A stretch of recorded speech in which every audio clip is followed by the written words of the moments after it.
our publisher association can get you placement in 5 or 10 publications. With this size and audience, we have this kind of penetration. It's one conversation, it's one purchase, rather than counting on 10 publishers and 10 conversations with the government agency saying, how do we get some ads going in our publications? Because your agency needs to speak to our community. We are the brokers who can help you reach them. So this is a very developmental place of policy. I don't think we have a perfect idea of what's going to work best yet. But if you go to rebuildlocalnews.org, we have model bills on our website that any lawmaker can just copy paste and introduce their own bill. And actually, like, we're seeing lawmakers do that. We're having lawmakers introduce these bills without even sort of reaching out and asking first, because this is a relatively light lift for politicians to help the media in their community. So that if you took one thing from me coming here today, it's just keep an eye out for government advertising set aside policies. It's not going to be a slam dunk necessarily in the state if you pursue that kind of policy, but it is an easier lift than some of the other stuff that we're working on, which I'll mention here. So journalist employment tax credits is a really common policy. You saw the state of New York and the state of Illinois last year pass, I think, together more than $100 million worth of journalist employment tax credits. These are refundable tax credits that cancel out your tax liabilities for the number of journalists that you employ, usually calculated as a percent of those employees' wages. So those were big bills that passed this year. We saw several more bills proposing those sorts of set-asides or those sorts of employee credits in New Mexico, Virginia, Maryland, Massachusetts. All of those actually failed this year because state budgets are looking a little bit tighter. People are anxious about what's going on with trade, the administration. They don't know what next year's budget is going to look like. So we started to see these sorts of subsidies that lawmakers are kind of interested in are not at the top of the list when it comes time to make like really hard budget decisions. And so if we're going to win those kinds of fights in the future, apart from hoping for a stronger economy and booming public budgets, that means having strong, broad-based coalitions to help get those kinds of policies passed. In New York and Illinois, it was usually an alliance of broadcasters, newspaper publishers, digital publishers, labor. Those are states where organized labor is really important. The journalists are often unionized in many of these newsrooms. Those kind of coalitions can help you win, but that also requires a lot of work, requires a lot of coordination, and not everyone gets along all of the time and has the skill to kind of do that kind of campaign. So these are places where we're trying to like build the plane as it's already up in the air. It doesn't always work. So the really, really big home run swings that I have been personally involved with in the state of California, Washington State, now Oregon, are getting tech companies to pay for journalism, to compensate publishers for the work that you are producing. So federally, some of you may know this as the Journalism Competition and Preservation Act, basically allowing publishers to collectively bargain with Google and Meta. Pretty sure the federal bill is dead, but there are state versions of this legislation that have been picking up some momentum. In California last year, California advanced the state-level version of this law, publisher collective bargaining with Google and Meta. Made it out of the assembly with a bipartisan supermajority, died in the Senate, but the state reached a voluntary settlement with Google where combining state dollars with some Google contributions, they're talking about $45 million worth of journalist employment grants this year. Gavin Newsom has set aside $30 million in the California budget for journalist employment subsidies this year. He hasn't spelled out exactly what it's going to look like. It will probably be detailed in his May budget revision. I don't know how the federal picture may affect that. The wildfires that happened in California are also putting a hit on the budget, so we don't know what's going to happen with that. But that funding wouldn't have existed if the state hadn't tried to take on Google and Meta. It's a really ugly fight. Google spent $10 million trying to kill that bill. They ran TV ads during the Olympics, ran ads on Instagram trying to kill the bill. It worked. It was a big ugly fight. News Media Alliance, which is the National Publisher Association, was deeply involved at the state level. And there's now a copycat of that bill that's pending in Oregon, which sets the target to try to extract more than $100 million of revenue out of Google and Meta in the state of Oregon annually. It's admittedly kind of a pie in the sky number, but that's why these are home run swings, because you're talking about adding new money into the ecosystem and not just shifting around what's already in the pot. These are extremely technically challenging bills. They carry a high risk of retaliation from the platforms because they have threatened to ban content from their services in the states and countries that have looked at passing these laws. So it's kind of a high risk, high reward concept, but it's something that seems to have gotten a bit of traction at the state level. It's extremely wonky, complicated. I could talk about it for 3 hours. Not likely to happen in most states, in my opinion, but I also think it's not likely to happen federally, which is where the conversation had been on the subject for the last several years. So that's where it's happening. Washington State had looked at its own version of that kind of policy, except structured as a tax on digital advertising by the platforms. That bill was sort of floating around the legislature for a couple of months. It would have raised, I think, more than $20 million for journalist employment grants, with an emphasis on journalists covering historically underserved communities. That bill died in the Senate Ways and Means Committee, but again, had some bipartisan support. Again, also kind of technically complicated. And so our organization is trying to study policies like these, because whoever can crack the nut of figuring out how to get big tech to pay for stuff is going to be first in line for the money they do get. And that could be schools, mental health, other public services. What we're seeing from lawmakers is a recognition that platforms have a role to play in helping bring back some of that advertising money to the journalism community that has been sucked out.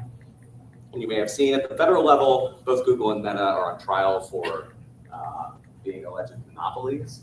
And part of those trials have involved allegations that Google and Meta have charged publishers like you monopoly prices higher than what you would have otherwise paid, because they control the markets for Google, its general search services.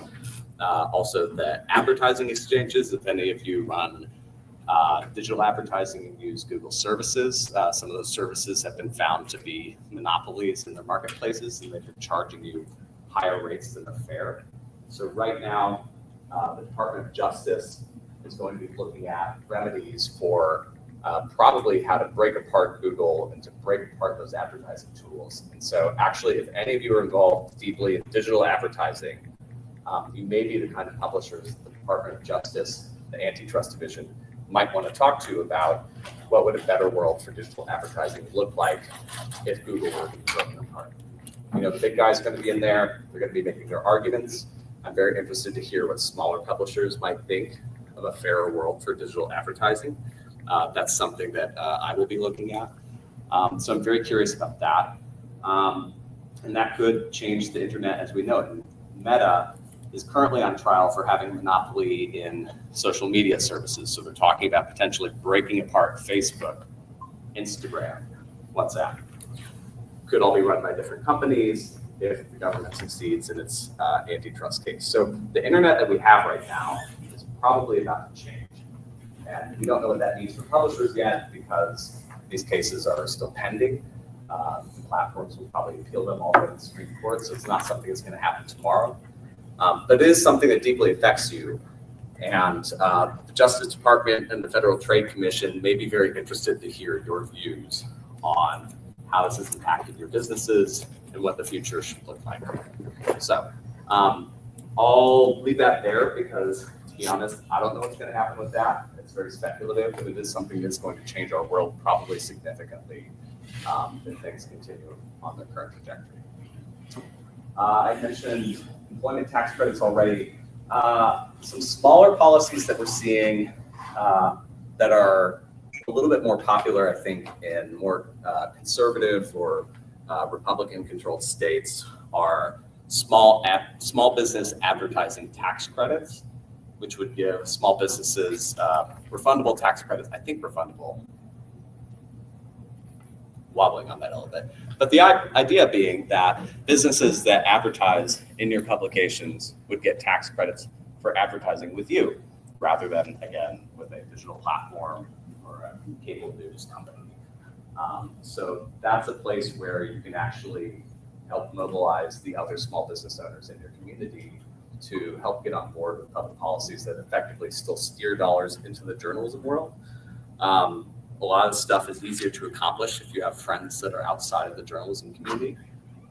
So that's a policy that we saw getting some traction in the state of Kansas.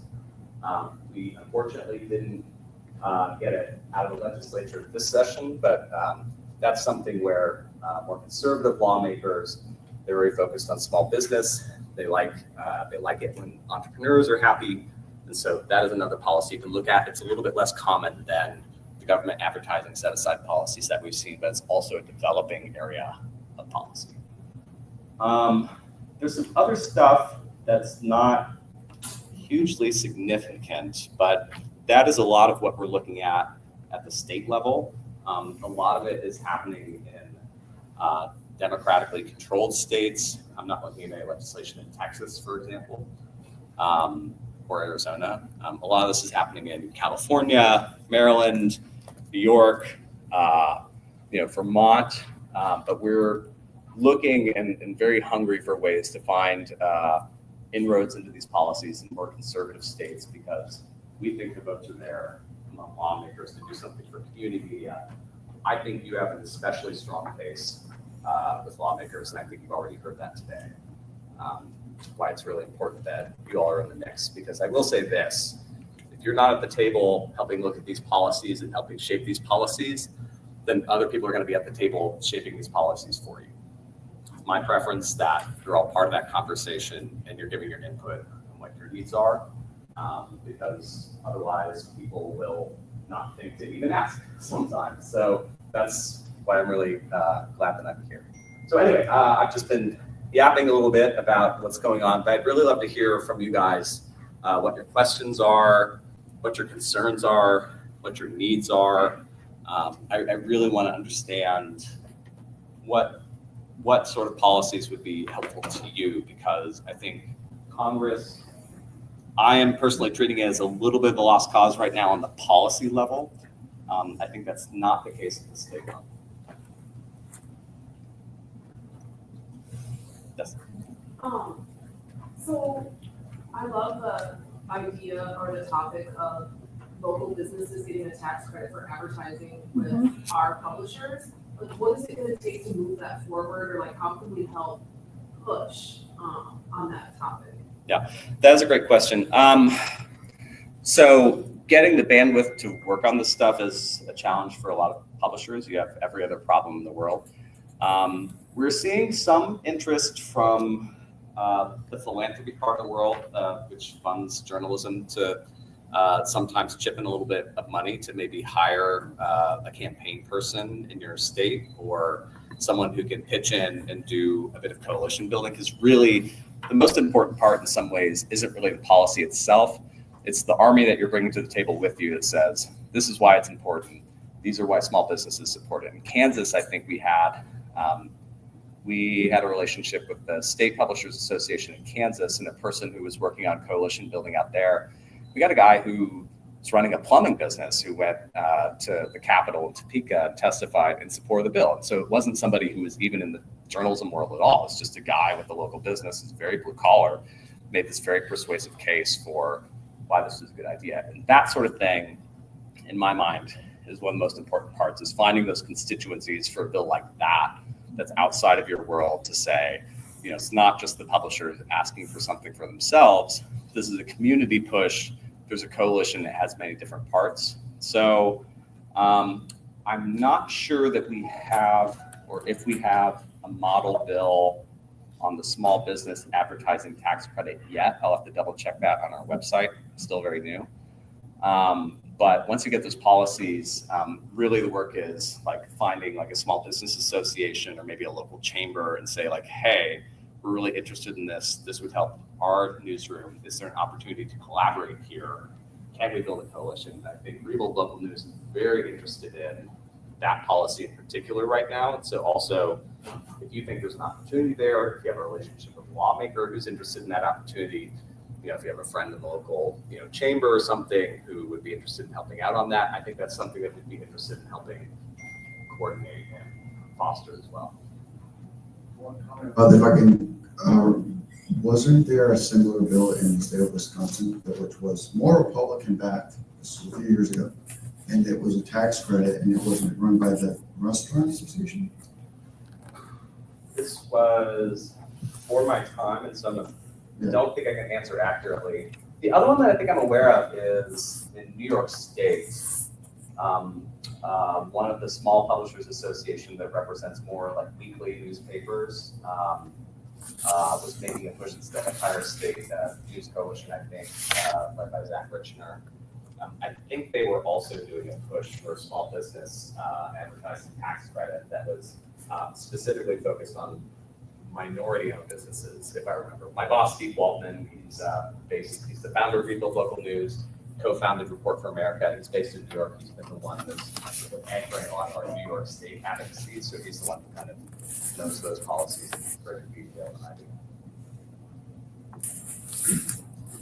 Kind of a comment, and we are from Delaware. We have a Hispanic newspaper covering the entire state of Delaware, and we have been fighting kind of the state, and because on the one hand, they have been telling us that they like to buy local, but when it comes to advertising dollars, they have been, things are changing for the good now, but they have been advertising with the big guys, and with Google and Facebook, and I've been telling them for years, and when we do a press release, a press conference, and I don't see any Facebook representative or Google representative. We are local, both Americans and Hispanic, and media at those press conferences. So hopefully those things are changing, but there was a disproportionate amount of money that they were spent on many campaigns. Can I ask you, in Delaware, do you have any kind of transparency on or data that shows exactly how those state agencies are spending that money?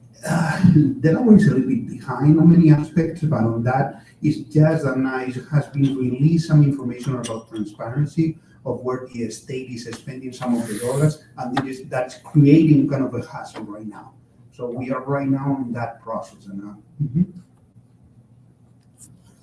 yeah. From 2000, they just released some information about 2000 since 2017 until last year. So I think in a situation like that, where